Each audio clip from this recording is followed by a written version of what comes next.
Congratulations on getting your new XFORT Euro cylinder. Today, I'm going to show you just how easy it is to replace a double cylinder lock.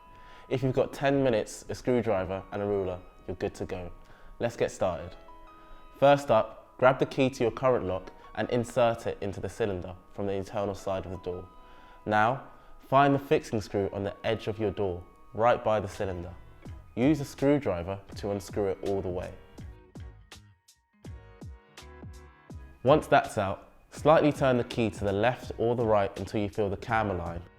Apply pressure to the opposite side of the cylinder, and there you go. The old cylinder should slide right out, nice and easy. Next, let's make sure your new cylinder is the perfect fit. Measure from the center of your fixing screw hole to each end of the cylinder. Got it? Great. Just make sure your measurements match before moving on. Now, take your new cylinder and align it with the slot on your door. Insert it gently while turning the key just a little to align the cam and help it slide in smoothly.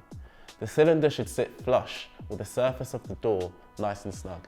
Time to lock it in, using your new fixing screws and fit them in. Make sure it's tight enough to hold the cylinder securely, but don't overdo it.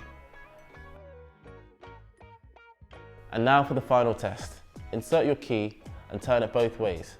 Check that it locks and unlocks smoothly.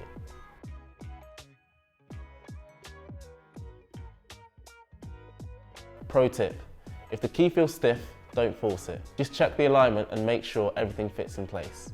And there you have it, a brand new double cylinder lock, installed in just a few simple steps. For more installation tips and home improvement know-how, subscribe to the XFORT channel.